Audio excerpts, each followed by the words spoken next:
ग्रंथों में वर्णित राजा नहुष की कथा अत्यंत रोचक और शिक्षाप्रद है। ये कथा मुख्यतः महाभारत के वन पर्व में आती है और उसमें धर्म, अहंकार, तपस्या तथा दैवी विधान की गूढ़ व्याख्या मिलती है। नहुष का चरित्र मानव जीवन की उन दोनों दिशाओं का प्रतीक है, एक ओर सत्य, न्याय और तप, तो दूसरी ओर अहंकार, अधर्म और पतन। नहुष का जन्म और आरंभिक जीवन। राजा नहुष इक्ष्वाकु वंश के एक तेजस्वी और धर्मनिष्ठ राजा थे। वे आयु और इला के पुत्र तथा पुरुरवा के वंशज थे। उन्हें अपने तप और पुण्य कर्मों के कारण महान प्रतापी और यशस्वी माना गया। उन्होंने कठोर तप करके महान शक्तियां अर्जित की और अपने राज्य में धर्म की स्थापना की। देवता, ऋषि और प्रजा सभी उनके न्याय और धर्मप्रियता से संतुष्ट रहते थे। वे एक चक्रवर्ती सम्राट बने और पृथ्वी पर लंबे समय तक धर्मपूर्वक राज्य किया। इंद्र के स्थान पर स्वर्ग का राजा।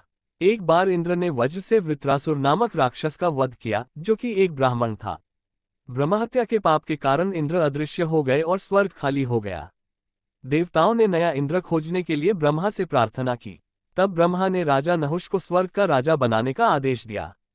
नहुष ने देवताओं की इच्छा स्वीकार की और स्वर्ग पर शासन करना शुरू किया। अहंकार का उदय। स्वर्ग का राजा बनने के बाद नहुष में धीरे धीरे अहंकार उत्पन्न हो गया। देवताओं की स्तुति, ऐश्वर्य और सुख ने उन्हें मोह में डाल दिया।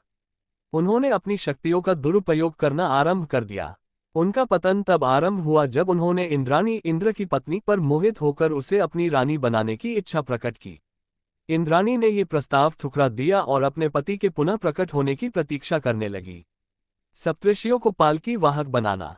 नहुष ने इंद्राणी के समर्पण के लिए सप्तऋषियों को अपने पास भेजा, जो स्वयं नहुष की पालकी उठाकर ले जाने के लिए विवश हो गए। इस घटना ने ऋषियों को अपमानित और आहत किया। उनके बीच महर्षि अत्रि भी थे, जो वृद्ध थे। जब पालकी असमतल हो चली तो नहुष ने क्रोध में आकर अत्रि ऋषि को लात मार दी। श्राप और पतन। ऋषियों की सहनशीलता की भी सीमा थी। अत्रि ऋषि ने क्रोधित होकर नहुष को श्राप दे दिया, हे नहुष, तू अपनी शक्ति और पद का दुरुपयोग कर रहा है। अब तू अपनी लात से किए अपमान के कारण सर्प बनकर पृथ्वी पर गिरेगा और वहीं पड़े रहेगा जब तक कोई तेजस्वी मानव तुझे मुक्ति न दे। ये श्राप लगते ही नहुष का तेज और रूप समाप्त हो गया। वह स्वर्ग से गिरा और सर्प बनकर धरती पर गिरा। वहां उसने वर्षों तक कष्ट झेला और पश्चाताप करता रहा। नहुष की मुक्ति। महाभारत में यह वर्णन है कि जब युधिष्ठिर वनवास के दौरान अपने भाइयों की खोज में भटक रहे थे, तब उनकी भेंट सर्परूप नहुष से हुई। नहुष ने उन्हें पकड़ लिया। युधिष्ठिर की धर्म और ज्ञान से परिपूर्ण बातों ने नहुष को आत्मबोध कराया। युधिष्ठिर के सत्संग और उत्तरों से प्रसन्न होकर नहुष ने अपने कर्मों की गलती मानी और उन्हें मुक्त कर दिया। तब ऋषियों का आशीर्वाद प्राप्त कर नहुष सर्प योनि से मुक्त हुआ और स्वर्ग को लौट गया, किंतु इस बार वह फिर से किसी भी पद को स्वीकार करने को इच्छुक नहीं था। उसने अपने शेष जीवन को तप और ध्यान में व्यतीत किया। कथा से मिलने वाली शिक्षा। राजा नहुष की कथा हमें कई महत्वपूर्ण शिक्षाएं देती है। 1. तप और पुण्य से पद प्राप्त होता है, परंतु उसे बनाए रखने के लिए विनम्रता चाहिए। 2. अहंकार किसी को भी पतन की ओर ले जा सकता है, चाहे वह कितना ही महान क्यों न हो। 3. ऋषियों और सज्जनों का अपमान महापाप है। 4. पश्चाताप और ज्ञान के द्वारा भी मोक्ष प्राप्त किया जा सकता है। 5. धर्म का मार्ग कठिन है, परंतु वही चिरस्थायी है।